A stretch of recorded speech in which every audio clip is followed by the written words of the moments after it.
How's it going, everyone? It's GadgetsBoy. Welcome to another video. In this one, we're going to be taking a look at the brand new Lumix S5IIX. Now, back in January, they announced the S5 II, which I did a video on this, just looking at what it's capable of and all the features that really matters to me as a content creator. Now we have the S5IIX, which is a better looking device and it looks really good. But it's not just about the looks. It's also featuring really good features, for example, ProRes RAW, Blackmagic RAW as well, and some live streaming options. You can even record straight to SSD now on this, which is fantastic. Now, it doesn't mean that you still can't get S5 II. That's still a really good camera that's focused on both taking pictures and recording videos. And as a content creator, sometimes finding the right balance between costs and a really good piece of kit can be a really difficult thing to manage and balance. So these are actually really good products to buy right now. And if I was starting out today and someone had me, I don't know, £2,500 to buy a kit, I'll probably go straight for one of these two and maybe gear towards more the S5 IIX. But if you're still trying to decide on which one to go for, this video could be the one for you to watch. Let's dig deeper. So looking at the design, they're very identical. In fact, there's barely any changes. The only thing that you notice is the color scheme. So on the S5 IIX, things are blacked out. So whether you like that or not, that's going to be entirely up to you. I really like it. But in terms of using this at nighttime, for example, it can be quite awkward because it's all blacked out, so you might not be able to find your buttons. But I do say though, if you're using this, you should be able to get used to it, get familiar with it enough to know where all your buttons are essentially. It's also a touchscreen anyway on the back, so you can adjust most of your settings using that illuminated back display. More on the display, so you notice that blacked out Lumix logo on the front, and you also notice the S5 II is also blacked out right there. So you can barely see it, and it's just nice and stealth. I love what they've done there. If you look at the buttons up top as well, things looks blacked out a little bit, so they're darker than normal. So if I just show you guys the S5 II here, you will notice what we've got. So that is got the white writing, the S5 II as the red logo on there, and up top, all the buttons are nice and bright, so you can easily see all of them. So in comparison there, you can see one's blacked out versus the other one. The red record button is still the same, so there's nothing to worry about over there. So overall, things are still looking pretty much the same, just few changes here and there in terms of the color scheme, and that's about it. But let me know what you think in the comments below. Is this a good thing? Is this a good idea?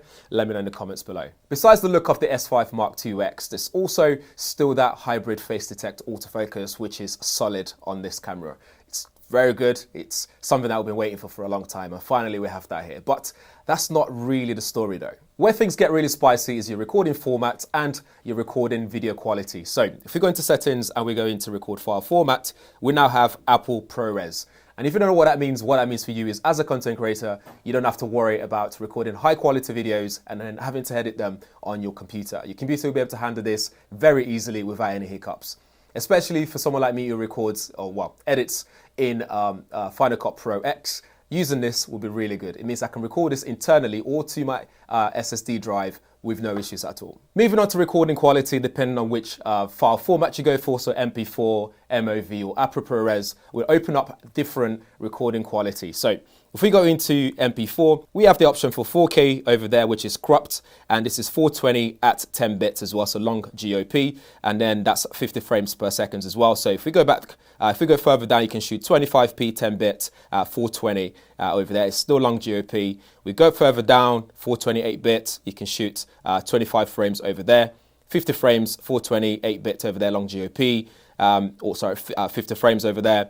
8-bit further down, you can just scroll through that and see what you get. But when we switch to MOV, this will give us a bit more options underneath what you can shoot. So going to record quality, let's go right to the top. Here we have Cinema 4K 50 frames 422, and this gives you 10 bits as well, so you can record up to 200 megabits per second with the memory card I've got in here. This goes faster if I plug in an SSD drive. We then have Cinema 4K over there as well at 50 frames per second, 420 and long GOP. And go further down, we have 422 10-bit. This one is Cinema 4K 25 frames, 400 megabits. And then this is all intro as well, so you get really good file format in here. And then we'll go further down, we have 422 10-bit at 25 frames. Again, this one is Cinema 4K. So lots of Cinema 4K options there for you. If we go further down, we have 4K 50 frames per second, 422 10-bit, and this is all intro as well, 600 megabits per second, which is insane. That's really good. And then we go further down to 422 10-bit, long GOP, 200 megabits. You got 50 frames. So there's lots of options there for you to go through, which is a lot better. Or you got full HD, 100 frames, 42210 bits, all intro as well. Again, really good high quality video option there. If we select Apple ProRes full frame, then we have option for Full HD 50 frames 422 high quality, and then we have Full HD 50 frames 422 and Full HD 25 frames 422 HQ and Full HD 25 frames 422. Before you can record to SSD drive, you have to activate that in settings. So you'd have to go into your settings and just switch on that USB SSD on. So once that's on, it formats the drive if it's the first time you're using it. And once you've formatted it, you're ready to start recording to SSD drive. Once you've plugged in your SSD drive, then go back into your camera settings, into your record file format, go back to Apple ProRes, and this opens up a bit more for you, including the speed that this thing records at. Is insane. So when we go to the first one, we have 5.8K 25 frames, and this is 422 Apple ProRes full frame HQ as well. So at 25 frames, you're looking at 1.6 gigabits per second, which is really good.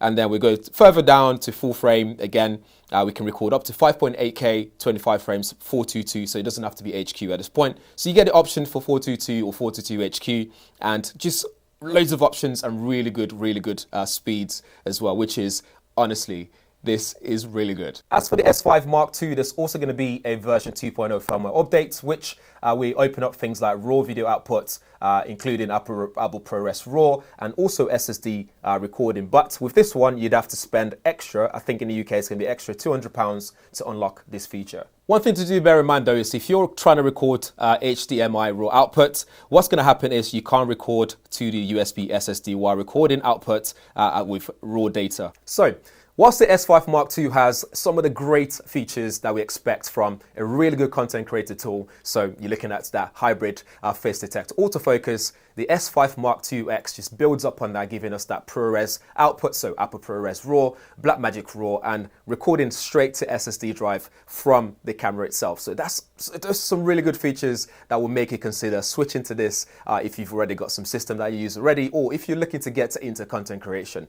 You also have things like live composite mode, you have things like uncropped high frame rate, you even have stuff like live streaming as well at really good high quality. We're talking live streaming at up to 4K 60 frames per second with this thing. So honestly, this is an all-rounder. It's got everything you need in a really good camera. Obviously, I've been using the Lumix S5 Mark II already, so I'm looking forward to jumping into this and start using this. So I'm going to take this on the road, test it out, and do some sample footage and stuff like that. So I'll be back with you guys at some point with some recorded footage that this thing can actually do, and maybe talk a bit more about some of those features and the capabilities.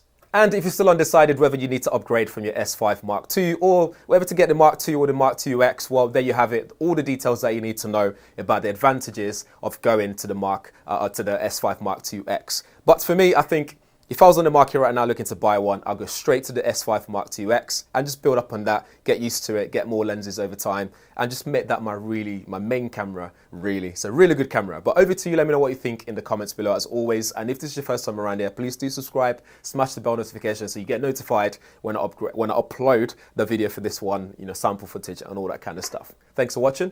I'll see you in the next one.